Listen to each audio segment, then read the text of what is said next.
예, 우리 서로 돌아보며 인사하겠습니다. 우리에게 좋은 일이 일어나고 있습니다.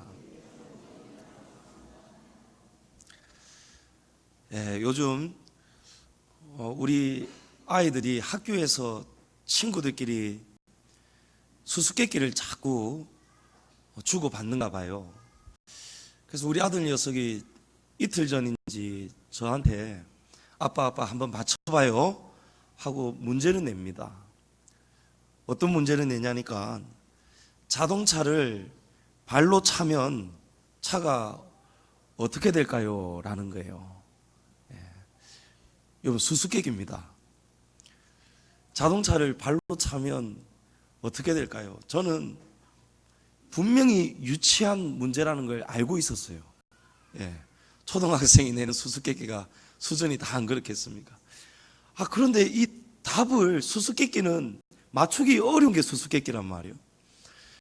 이 아들 녀석 표정을 보니까 제가 안 맞추고는 안 될 것 같은데, 그러자니까 막 생각이 막 머리가 막 돌아가는데, 야, 이거 모르겠는 거예요. 분명히 차를 발로 차면 차가 찌그러질 텐데 그게 답은 아닐 거고, 그 정답이 뭐냐 이러니까 카놀라유라는 거예요. 카놀라유. 이해가 되시죠? 영어로 차가 카 아니겠어요? 우리 식용유 카놀라유, 언어 유희죠. 말장난이죠. 그런 수수께끼를 만들어내는 거예요. 일리가 있긴 있더라고요. 이 수수께끼란, 제가 이런 생각이 드는 겁니다. 오늘 본문을 읽으면서 수수께끼의 의도는 상대방을 포기하려고 만드는 게 목적이 아니고 상대방이 깊이 생각하는 것이 수수께끼의 목적이더라고요. 제가 이 유치한 문제인데도 모르니까 맞추려고 얼마나 더 깊이 생각을 했는지 몰라요. 나중에는 이것이 발이 아플지 병원을 가야 될지 온만 생각이 다 드는데 연상이 안 되는 거예요. 설마 이런 카놀라유가 나올지 누가 알았겠습니까? 하나님께서 오늘 에스겔 선지자에게 이스라엘 족속을 향해서 수수께끼와 비유를 말하여라 라고 했습니다. 지금 여기서 말씀하는 이스라엘 족속은 정확히 말하면 남유다입니다. 남유다의 상황이 어떠한 상황이었냐면 이제 곧 하나님의 심판을 직면하고 있었습니다. 그래서 하나님께서 이 심판을 하시기 전에 먼저 이 심판을 하시는 이유, 그리고 하나님이 심판을 하시는 목적이 무엇인가를 이스라엘 백성들이 알도록 수수께끼를 지금 비유를 내시는 거예요.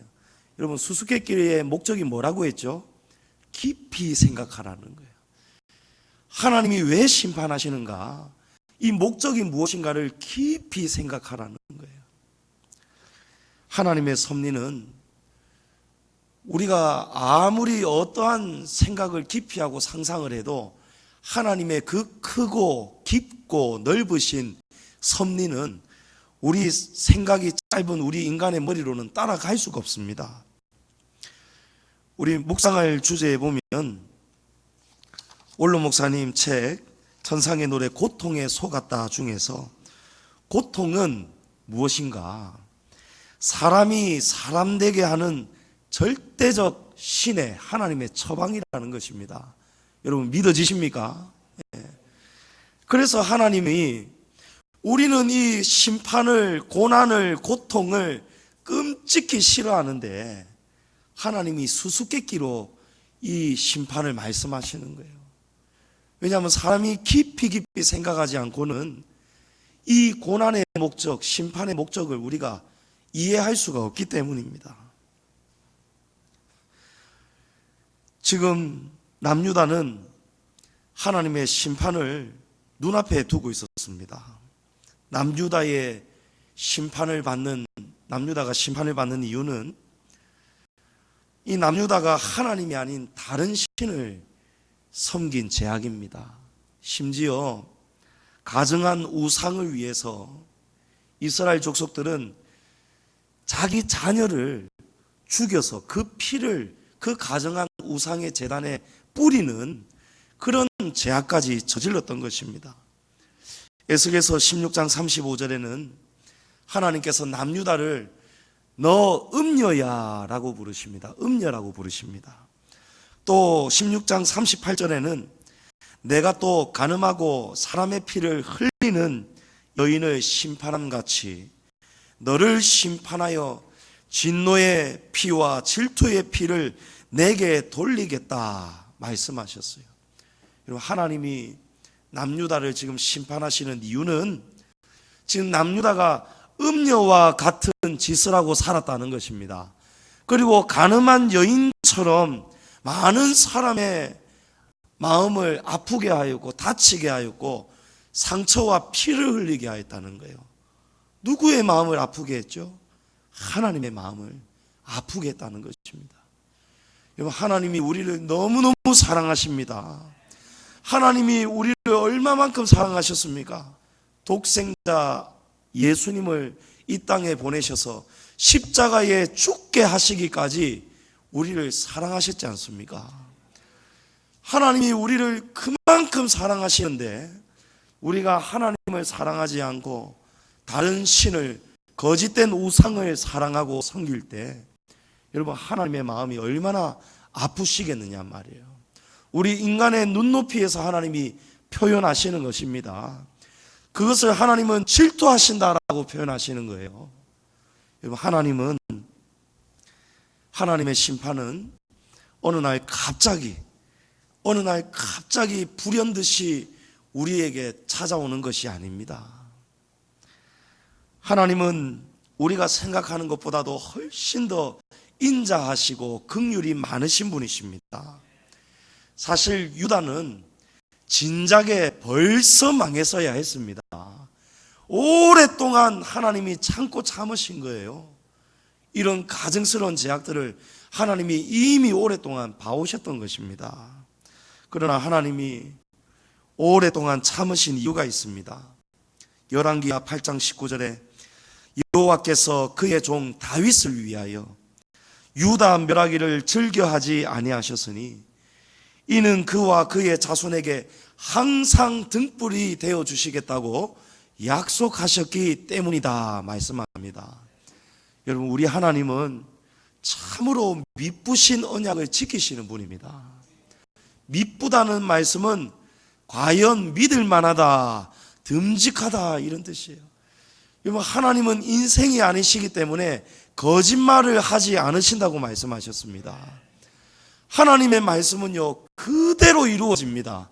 하나님의 말씀은 사람처럼 변덕이 되지 않습니다. 이랬다 저랬다 하지 않고 하나님은 그대로 지키시는 거예요. 하나님께서 다윗의 자손들에게 영원 무궁토록 등불이 되어주겠다, 길이 되고 빛이 되어주겠다 말씀하셨습니다. 그러나 하나님이 이 약속 때문에 두고두고 오래 참아주셨는데도 불구하고 유다의 죄악은 하나님의 심판을 직면하지 않으면 안 될 만큼 그 죄악은 날로 더 커져갔습니다. 그래서 끝내 하나님이 심판하시는 것입니다. 여러분, 심판은 갑자기 오는 게 아니에요. 심판은 어느 날 갑자기 오는 것이 아니고 하나님이 우리를 오랫동안 참고 참으시다가 도무지 방법이 없기 때문에 우리의 삶 가운데 하나님이 고통을 가져다 주시고 환난을 주시고 하나님이 심판하시는 것입니다. 남유다를 통해서 우리가 이 한 가지를 깨닫는 것입니다. 하나님의 심판은 우리가 스스로 잘못 살았던, 우리가 스스로 자초한 결과이지 결코 하나님 아버지의 뜻이 아니라는 사실입니다. 여러분, 믿으십니까? 성경에 하나님은 어떤 분이냐? 하나님은 우리에게 심판을 원하시는 분이 아니라는 거예요. 민수기 6장에 여호와는 내게 복을 주시고 할렐루야 너를 지키시기 원하며 여호와는 그의 얼굴을 내게 비추사 은혜 베푸시기를 원하며 여호와는 그 얼굴을 내게로 향하여 드사 평강 주시기를 원하신다 말씀합니다. 여러분, 이것이 우리 하나님의 본 마음입니다. 하나님은 우리에게 복 주시고 계신, 복을 주시기를 원하시는 분이라는 겁니다. 그런데 하나님의 심판이 왜 오느냐? 하나님은 원하시지 않는데 하나님이 우리를 살리기 위해서, 이 다윗의 언약을 지키시기 위해서 하나님이 우리를 심판하시는 것입니다. 여러분, 이 진리를 우리가 하나님의 말씀 속에서, 수수께끼와 비유 속에서 깨달아야 되는 거예요. 우리가 이걸 깨달으려면 우리가 깊이 생각하고, 깊이 생각해도 깨닫지를 못하면 어떻게 해야 되겠습니까? 더 깊이 생각해야 되는 거예요. 아주 깊이 생각해야 되는 거예요. 하나님은 약속을 반드시 지키시는 분이에요. 다윗에게 내가 너의 자손들을 영원히 잘 되도록 내가 등불이 되어주겠다. 그런데 남유다가 지금 하나님을 떠나 있단 말입니다. 하나님을 떠나 있는 이 남유다를 하나님께서 다시 돌아오도록 하시는 방법이 오늘 하나님의 심판이었던 것입니다. 여러분, 심판은 하나님이 우리를 버리시는 것이 심판이 아닙니다. 우리가 때로는 실패하고 넘어지고 좌절할 수밖에 없는 그런 환난이 다가올 때가 있습니다. 그러나 그 환난이 하나님이 우리를 버리시는 것이 목적이 아니고, 하나님이 우리를 다시 부르셔서 하나님이 영원한 우리의 등불이 되어주시기 위해서 하나님이 우리를 하나님의 지혜로, 하나님의 섭리로 부르시는 하나님의 능력인 줄을 믿으시기를 바랍니다. 우리가 이렇게 스스로 고난을 자초하고 살아갑니다.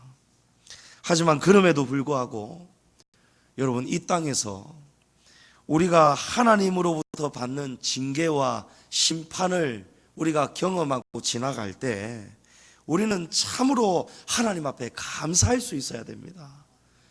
여러분, 아멘 소리가 왜 작지요? 여러분, 이 수수께끼를 푸시기를 바랍니다. 왜 우리가 하나님의 심판을 받을 때 참으로 감사해야 되는가? 우리가 죽음 이후에, 히브리서 9장 27절에서 말씀하시는 사람이 죽음 이후에 당하는 심판은 영원한 심판입니다. 그 심판은 영원한 파멸의 심판입니다. 그 심판에서는 우리가 회복이 될 수가 없습니다. 지옥에서는 누구도, 하나님의 구원받은 백성은 지옥으로 건너갈 수도 없고, 그 지옥에 있는 형벌받는 그 사람들이 그 지옥에서 나올 방법도 없다는 거예요. 여러분, 영원한 파멸입니다. 그러나 우리가 이 땅에서 당하는 심판, 이 땅에서 당하는 환난과 시련과 고난은 하나님께서 우리를 다시 하나님의 품으로 부르시고 영생의 길로 다시 우리를 살려주시는 하나님의 사랑이기 때문입니다. 그래서 우리가 이 땅에서 하나님 앞에 징계와 심판을 당할 때에는 우리는 먼저 하나님 앞에 무조건 감사해야 그것이 옳다는 것입니다. 우리 성도의 길이 항상 형통할 때가 없습니다. 여러분, 목사인 저도 항상 형통하지가 않습니다. 우리 각자의 짐이 있고 십자가가 있지 않습니까? 오히려 고난이 쉬 사라지지가 않을 때가 많잖아요. 고난이 너무너무 자주 찾아오지 않습니까? 고난이 자주 찾아오는 것도 모자라서 이 한 번 온 고난이 떠날 생각을 안 하지 않습니까? 어쩌다가 이 고난이 사라지고 잠시 숨 쉬는가 싶으면은 또 어느샌가 자식이 애를 먹이고 사업이 안 되고 몸에 병이 찾아오고 여러 가지 문제가 막 여기 사방팔방 곳곳에서 나타날 때가 많이 있지 않습니까? 그런데 하나님은, 이 성경 말씀은 사실은 우리에게 수수께끼와 같지 않습니까? 성경 말씀 쉬운 말씀이 아니죠. 하나님이 주신 말씀은 우리가 계속해서 되짚어보고 곱씹어 먹고 우리가 계속해서 묵상해야 이해할 수 있는 말씀입니다. 왜 하나님이 이 말씀을 주셨는가? 하나님의 뜻을 우리가 깊이 생각해야 하나님의 본 말씀을, 의도를 우리가 이해할 수 있기 때문입니다. 여러분, 성경에는요, 하나님이 이미 우리에게 말씀을 다 주셨습니다. 히브리서 12장 8절에 보면 징계는 다 받는 것이 징계라고 말씀합니다. 그리고 이 징계와 고난이 없으면 너희는 사생자와 같다, 버려진 아들과 같다, 그리고 친아들이 아닌 것과 똑같다 말씀하시는 거예요. 저와 여러분은 하나님의 자녀임을 믿습니다. 하나님이 우리를 사랑하시는 줄을 믿습니다. 사랑하시니까 우리에게 징계가 없을 수가 없다라고 하나님이 말씀하시는 것입니다. 성도가 당하는 고난은 하나님의 지혜요 사랑인 줄을 믿습니다. 묵상할 주제에 보면은 이 고난은 당할 수 있는 만큼 오는 것이고 당해야 할 만큼 오는 것이 고난이다. 여러분, 이것이 진리입니다.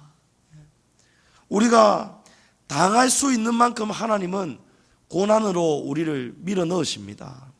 사람이 감당할 수 있는 시험을 하나님은 주신다 말씀하셨습니다. 우리 원로 목사님이 오셨던 꿈에도 뜨거운 길을 하나님이 걸어가게 하시니까 어느 천사가 와서 이러면 안 된다, 이러면 못 견딘다 해서 몇 개를 이 뜨거운 돌을 드러냈다고 하지 않습니까?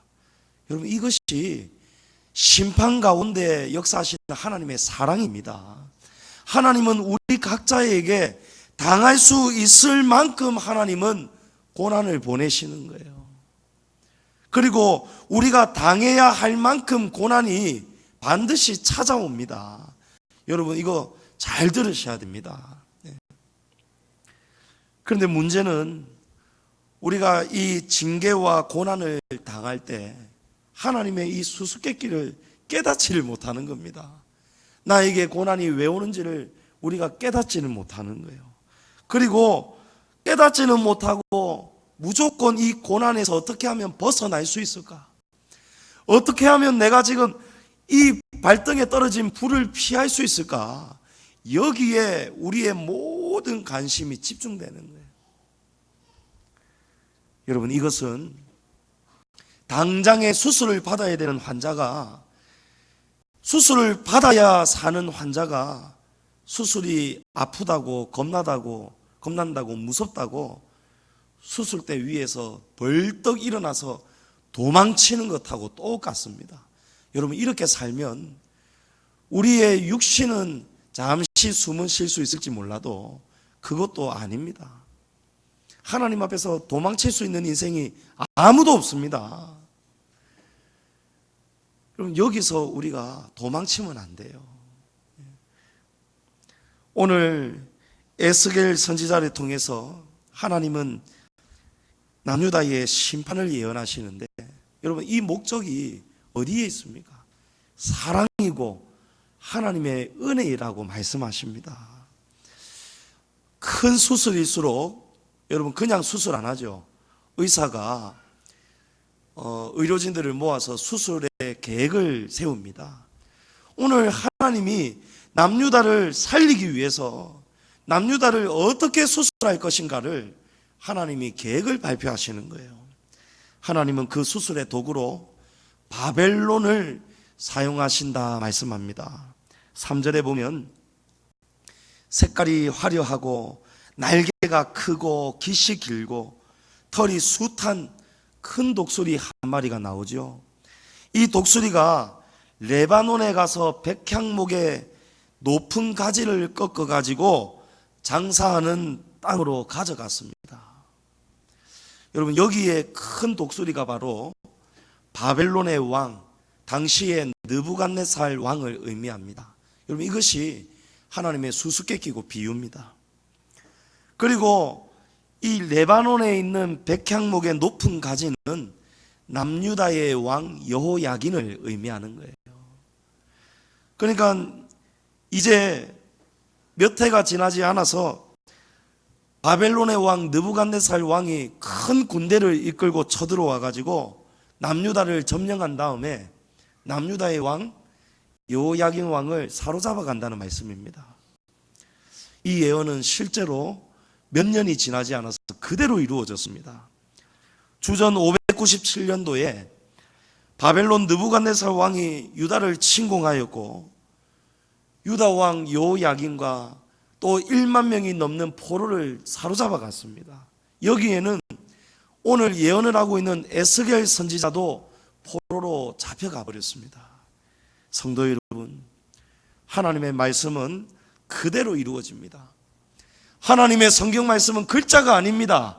하나님의 말씀은 오늘도 우리의 역사 가운데 살아 움직이는 살아계신 하나님의 말씀인 줄을 믿으시기 바랍니다. 우리는 하나님의 말씀대로 실행하시는 하나님은 바로 이 역사의 주관자가 되시다는 것을 기억해야 됩니다. 하나님은 우리 교회를 향해서도 오래전에 말씀하셨죠. 하나님이 뜻하신 계획이 있어서 우리 양지중앙교회는 진리의 특별한 교회로 하나님이 세우시기 위해서 하나님이 깊은 고난으로 밀어 넣으시겠다 말씀하셨어요. 먼저 말씀하셨습니다.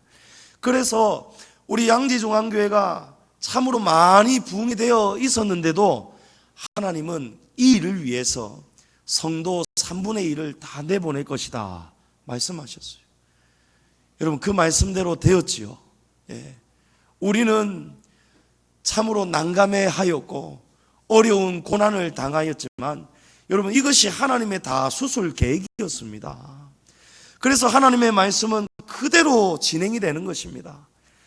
감사한 것은 하나님은 망하는 것으로, 고난으로, 실패로 끝나는 것이 목적이 아니시고 하나님의 목적은 우리의 심령을 새롭게 하고 주님의 교회를 더 교회되도록 하시는 것이 하나님의 목적입니다. 하나님이 3분의 2가 다 나가고 난 뒤에는 언젠가 때가 되면은 이 자리가 앉을 자리가 없도록 하나님이 채우시겠다 말씀하셨습니다. 우리는 그 목적을 믿기 때문에, 그 말씀을 믿기 때문에 그 매섭게 부는 추운 겨울바람에도 우리 양지중앙교회는 견뎌낼 수가 있었지 않습니까? 여러분, 하나님의 역사는 분명히 이루어지는 것을 기억하시기 바랍니다. 5절에 독수리는 이어서 그 땅의 종자를 꺾어서 옥토에 심습니다. 그리고 이 심은 곳에서 포도나무가 자라는데 이 포도나무가 독수리의 보호 아래 있게 된다라고 말씀하죠. 이것은 여호야긴 대신에 느부갓네살 왕이 시드기야를 그 땅에 심은 것을 의미합니다. 시드기야를 이 유다에 남아있는, 다 끌고 오지 못한 남아있는 잔재하는 그 나라에 시드기야를 꼭두각시 왕으로 세웠습니다.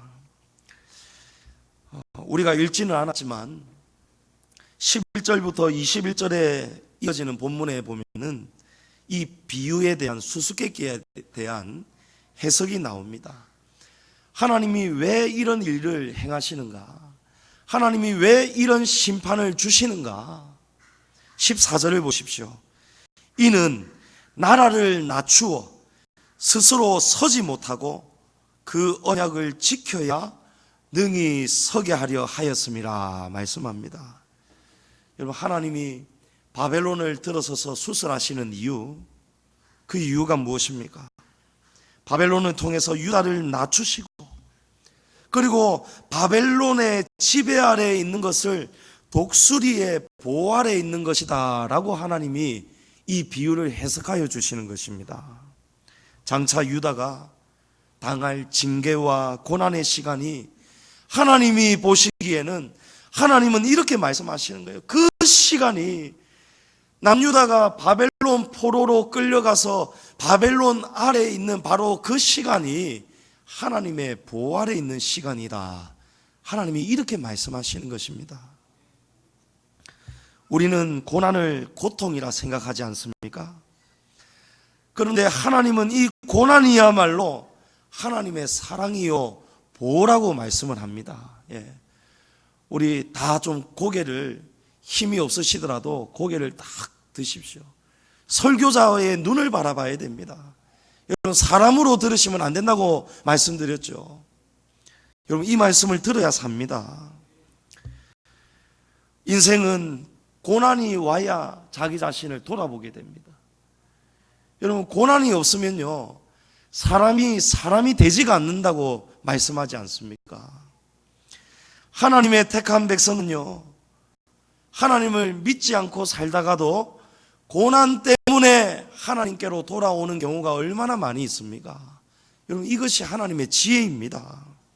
때로는요, 우리가 병들어서 병상에 오래 누워 있을 때, 여러분, 그 시간이 이 병을 한번 고쳐보겠다고 의사는 못 고친다라고 할 때, 이 마지막 지푸라기라도 한번 잡아보겠다고 사람이 어떻게 하게 됩니까? 마음이, 생각이 달라지죠. 절대자를 향해서 우리의 마음이 엎드려지지 않습니까? 그래서 하나님은 이 남유다가 바벨론에 끌려가서 남유다의 지배 아래 있는 바로 그 시간이, 남유다가 이제 더 이상 마음대로 살지 못하고 하나님의 계획 안에, 그 수술대 안에 있는 바로 그 시간이, 하나님은 남유다를 사랑하시는 시간이고 보호하시는 시간이다, 그렇게 말씀하시는 겁니다.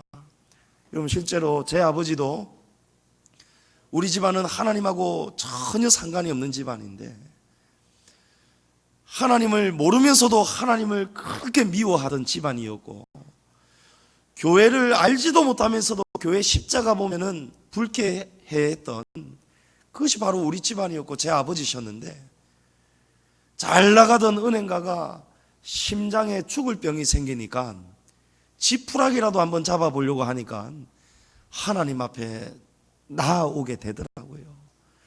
그리고 진짜 하나님이 이 병을 고쳐주시니까 살아계신 하나님의 역사를 본인이 직접 체험하고 나니까요, 그 고난을 통해서 어떻게 보면 징계죠.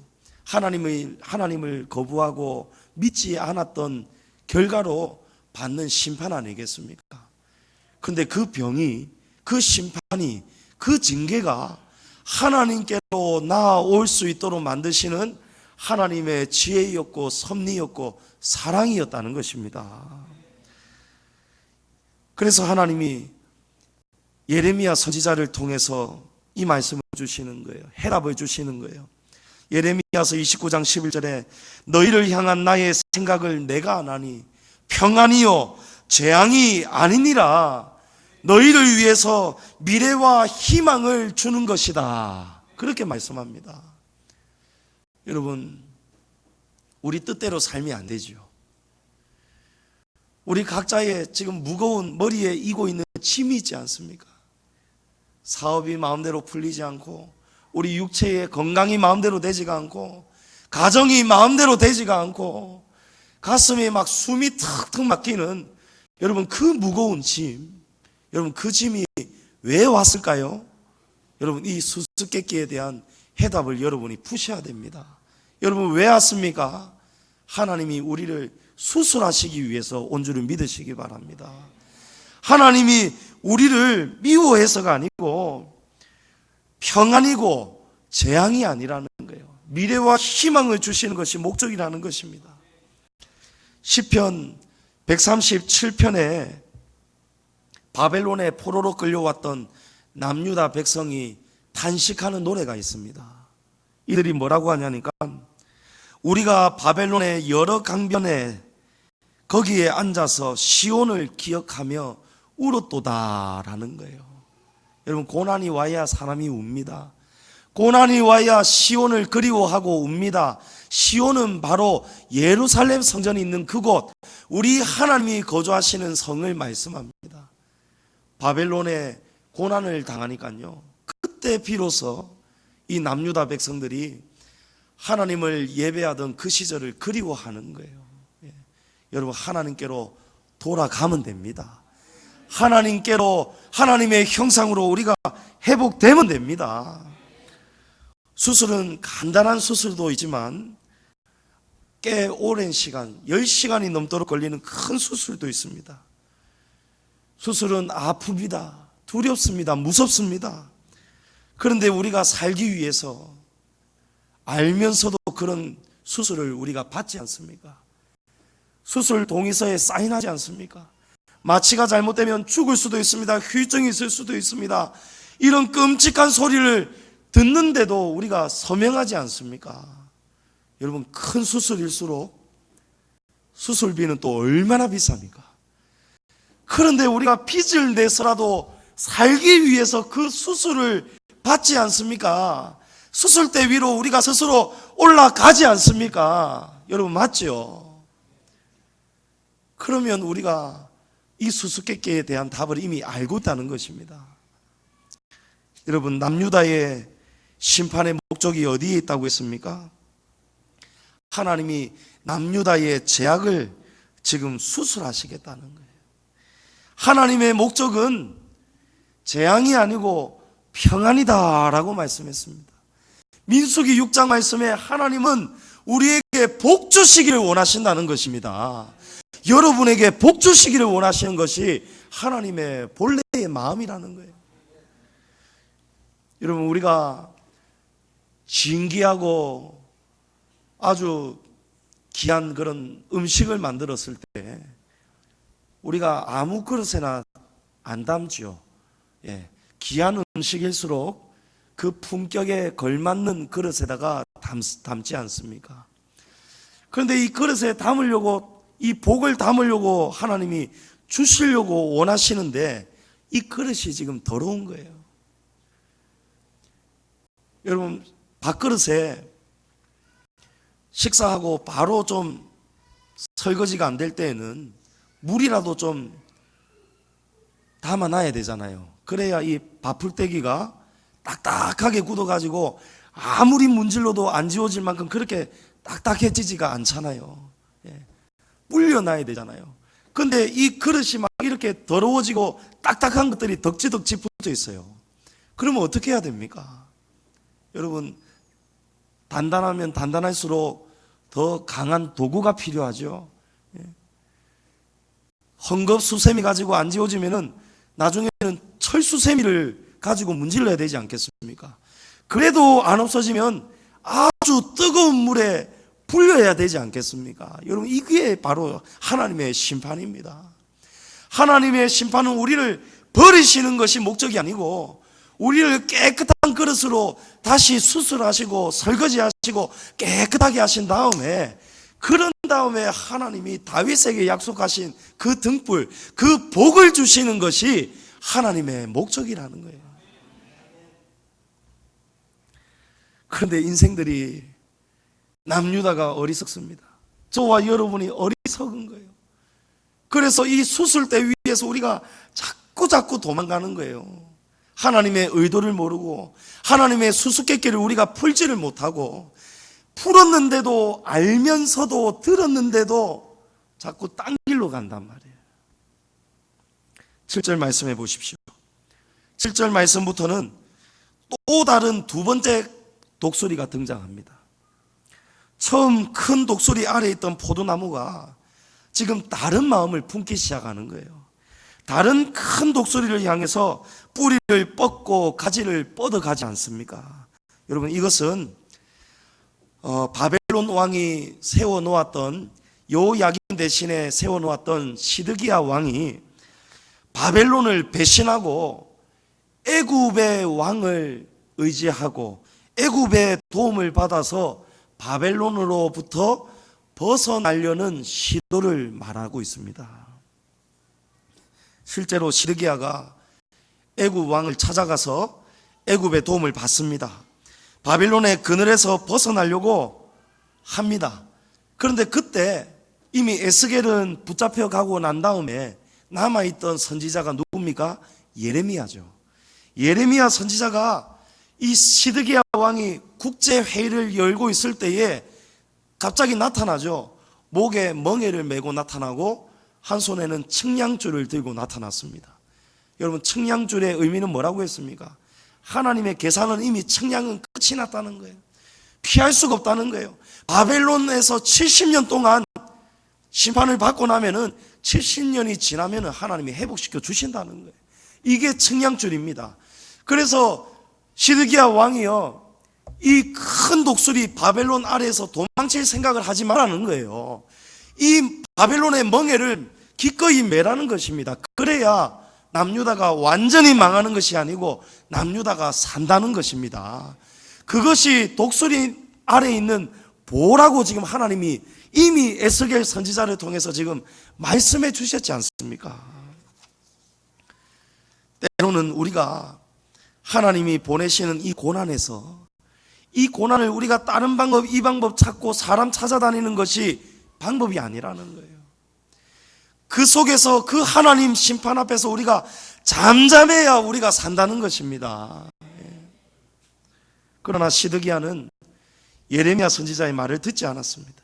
그 대신에 바벨론의 멍에 이거 2년 안에 하나님이 해결하신다, 하나님이 바벨론의 멍에를 꺾으신다는 거짓 선지자 하나냐의 말을, 이 달콤한 소리를 따라가 버렸어요.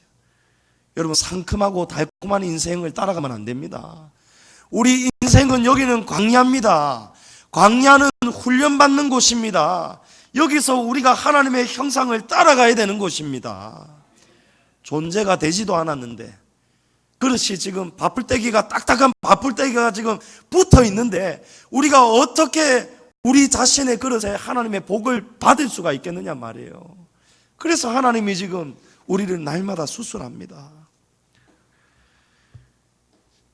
안타깝게도 시드기야가 애굽 손을 붙잡아 버리죠. 그리고 애굽을 붙잡은 결과로 바벨론 왕의 큰 노여움을 얻은 나머지 결국은 남유다가 아예 완전히 무너지고 멸망하고 맙니다. 여러분, 이것이 지금까지도 저와 여러분의 삶에서 우리 인생들이, 어리석은 인생들이 되풀이하고 살아가는 인생의 가장 큰 비극입니다. 하나님은 의사보다도 우리 몸을 더 잘 알고 계시는 분입니다. 하나님의 형상을 잃어버리고 병들고 타락한 우리를 하나님의 본래의 형상으로 고치실 수 있는 유일한 분이 하나님이시라는 거예요. 환자가, 의사가 수술할 때 어떻게 해야 됩니까, 여러분? 잠잠해야 되죠. 의사가 고쳐줄게요, 살려줄게요 하면서 우리를 배를 가르고 수술을 할 때 우리가 가만히 있어야 돼요. 영적으로 보면 그렇다는 것입니다. 그런데 하나님이 우리를 지금 수술하고 계시는데 우리가 아프다고 못 견디겠다고 수술대 위에서 피를 철철 흘리면서도 여기저기를 막 뛰어다니는 거예요. 여러분, 그러면 사람 죽습니다. 남유다처럼 이렇게 완전히 멸망당하는 것입니다. 수술대 위에서 도망치면 안 됩니다. 여러분, 고난당할 때 어떻게 해야 됩니까? 고난당할 때 수수께끼를 잘 푸시기를 바랍니다. 하나님 앞에 잠잠히 서서 이 수수께끼를 잘 풀어야 우리가 이 고난을 야무지게 잘 이겨내고 잘 보내버리고, 여러분, 이 고난이 다시는 오지 않도록 하려면 우리가 잘 보내야 되지 않겠습니까? 그리고 회복된 다음에는 이런 고난이 다시는 오지 않도록 하나님의 심판을 스스로 초래하지 않도록 우리가 하나님 말씀대로 살아야 되지 않겠습니까? 9절에 하나님이 말씀하시는 거예요. 주 여호와의 말씀에 그 나무가 능히 번성하겠느냐 하나님이 물으시는 거예요. 여러분, 요나가 하나님 품을 떠나서 도망칠 수가 있었습니까? 못 도망칩니다. 하나님은 풍랑으로 찾아오셨어요. 그리고 결국은 요나는 바다에 던져지지 않습니까? 여러분, 도망치면 안 됩니다. 일찌감치 포기하시기 바랍니다. 이 고난을 그냥 의연하게 받아들이십시오. 하나님, 제가 지금 왜 이렇게 되었습니까? 제 삶이 왜 이렇게 되었습니까? 여러분, 잠잠히 하나님 앞에 물으십시오. 고난당할 때는 그는 기도할 것이요, 우리가 즐거울 때는 그는 찬송할 것이요, 그러나 우리가 고난 중에 있을 때는 그는 기도할 것이요 말씀합니다. 여러분, 기도해야 수수께끼를 풀 수 있습니다. 기도해야 성령님이 가르쳐 주십니다. 지금 남유다가 하나님의 수수께끼를 지금 못 푸는 거예요. 아니 하나님, 지금 우리나라가 지금 망해가고 있지 않습니까? 말과 병사를 요청해서 지금 바벨론을 한번 이겨내겠다는데, 애굽의 힘을 빌려서 우리가 살겠다는데, 이게 당연한 거 아니겠습니까? 그러나 하나님은 그것이 틀렸다라고 말씀하시는 거예요. 그것이 틀렸다고 말하는 것입니다. 하나님의 나라는 병마의 많고 적음으로 흥하지 않습니다. 병마의 힘이 아니고 병마가 평안이 아니고, 하나님의 백성은 하나님이 우리의 힘과 도움이 되시는 거예요. 칼과 창과 단창이 우리의 힘이 아니고 여호와 하나님의 이름이 우리의 능력인 것입니다. 우리의 구원인 것입니다. 오늘 본문의 비유는 실제 바벨론이 남유다를 침공하기 불과 몇 년 전에 주어진 예언의 말씀입니다. 그러나 시드기야가 어떻게 살았습니까? 어떤 길을 걸어갔습니까? 수년 전에 에스겔을 통해서 이 예언을 이미 들었습니다. 그리고 또 수년이 지나서 예레미야를 통해서 건네는 마지막 경고도 마지막까지 무시해버리고 말았습니다. 그 결과로 시드기야는 하나님의 말씀처럼 뿌리가 뽑혀지고 말았습니다. 뿌리가 뽑혀지고 말았어요. 이 뿌리가 뽑혀진 것이 시드기야에게 어떻게 실제로 나타났는가? 여러분, 시드기야가 바벨론 느부갓네살의 큰 진노를 받아가지고 두 눈이 뽑힌 채로, 두 눈에서 핏물이 흐르는 채로 결박당해서 바벨론으로 끌려가서 평생 동안 죽을 때까지 감옥에 갇혀 있다가 비참하게 살다가 죽었다고 합니다. 여러분, 오늘 이 말씀 그대로 이루어지죠. 여러분, 하나님 말씀 그대로 우리 가운데 역사합니다. 여러분, 하나님 앞에서 우리가 고난당할 때 수수께끼를 빨리 잘 풀어야 돼요. 여러분, 제가 하나님 앞에서 한번 도망쳐 본 적이 있잖아요. 제 스스로가, 저는 목사가 되기에 너무너무 부족하다고 제 스스로가 생각한 거예요. 그래서 제가 신학교 졸업하고는 하나님 목회자의 길에서 제가 도망을 쳤습니다. 그런데 그 5년 동안 저는 하는 것마다 다 망했지 않습니까? 여러분 들어서 아시잖아요. 이걸 손대봐도 망하고 저걸 손대봐도 망하고 계속해서 망하더라고요. 제가 한 두 번째 망하기 시작할 때 깨달아지더라고요. 아, 이거 하나님이 나를 손대시는구나. 내가 가서는 안 되는 길로 갔다고 지금 돌아오라고 부르시는구나. 그런데 미련 돼서 또 가보게 되는 거예요. 다른 것을 또 하게 되는 거예요. 나중에는요, 아이고, 정답을 알겠더라고요. 수수께끼가 정답이 딱 나와 있더라고요. 그래서 하나님 앞에 돌아왔습니다. 제가 조용히 하나님 앞에 묵상하려고 조용한 기도원에 갔어요. 조용한 기도원에 가서 제가 하나님 앞에 막 요란하게 주여 부르짖는 게 아니고요, 말없이 지냈습니다. 말없이 지나온 5년을 돌아봤습니다. 잠잠히 하나님 앞에서 저를 내려놓고 한번 돌아봤습니다. 그러니까 하나님이요, 예레미야에게 주신 그 말씀처럼, 사랑하는 종아, 내가 너를 망하게 한 것은 재앙이 아니고 평안이었느니라. 내가 너를 부르노라. 내가 너를, 목적이 있어서 내가 너를 부르는 것이다. 하나님이 그 깨달음을 주시더라고요. 그리고 제가 신학대학원에 진학하려고 시험을 쳤는데 불합격을 했죠. 떨어졌죠. 근데 떨어졌는데도 하나님이 희한한 그런 과정을 통해서 저를 다시 합격시켜 주셨잖아요. 여러분, 이게 하나님 심판의 결과고 선물입니다. 예. 우리가 이 수수께끼를 잘 풀고 돌아오니까요, 하나님이 다 깨닫게 하시더라고요. 나중에는 하나님이 선물도 주시더라고요.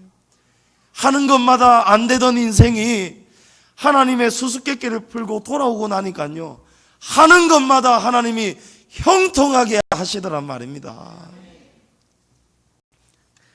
시편 62편 1절에 나의 영혼아 잠잠히 하나님만 바라라. 나의 구원이 그에게서 나오는도다. 할렐루야. 여러분, 하나님 바라봐야 우리의 구원이 나옵니다. 애국 바라보면 안 됩니다. 세상 바라보면 안 됩니다. 예? 우리 다른 사람을 여러분 의지하면 안 됩니다. 하나님 앞에서 우리가 답을 구해야 됩니다. 성도 여러분, 우리에게 어려운 고난이 올 때, 어려운 수수께끼가 우리의 삶에 찾아왔을 때 여러분 생각을 깊이 하시기를 바랍니다. 전도서 7장 14절에 형통한 날에는 기뻐하고 공고한 날에는 뒤돌아보아라. 여러분 생각하라, 이 말씀이죠. 우리가 직면한 문제를 잘 풀기 위해서는 여러분 깊이 생각해야 됩니다. 깊이 생각해도 모르면 어떻게 하라고 했습니까? 여러분 더 깊이 생각해야 됩니다. 정답은 이미 나와 있습니다. 하나님의 말씀이 이미 우리에게 말씀하고 있습니다. 고난은 실수나 우연이 없다라고 했습니다. 정확하게 각자에게 날아와서 우리에게 꽂히는 신의 섭리고 경륜의 화살이다라고 말씀했습니다. 성도 여러분, 말씀을 맺습니다. 하나님은 오늘 남유다에게 심판을 말씀하시는 것이 아니고 남유다를 살리기 위한 회복을 말씀하고 계셨습니다. 남유다는 당장의 고통만 보았지만 하나님은 고난의 뒤편에 있는 하나님의 사랑과 회복을 말씀하고 계셨습니다. 하나님의 크신 섭리 앞에 여러분 잠잠하시기를 축복합니다. 그리고 하나님의 때를 믿고 기다리시기를 축복합니다. 애굽의 손, 세상의 손 붙잡지 마시고 하나님 앞에서 하나님께서 우리를 고치시고 우리를 돌아서게 하시고 우리를 변화시키시는 하나님의 그 사랑의 의도를 잘 깨달아 하셔서 하나님의 구원과 회복의 기쁨이 저와 여러분의 삶 가운데 항상 충만하기를 주님의 이름으로 축복합니다.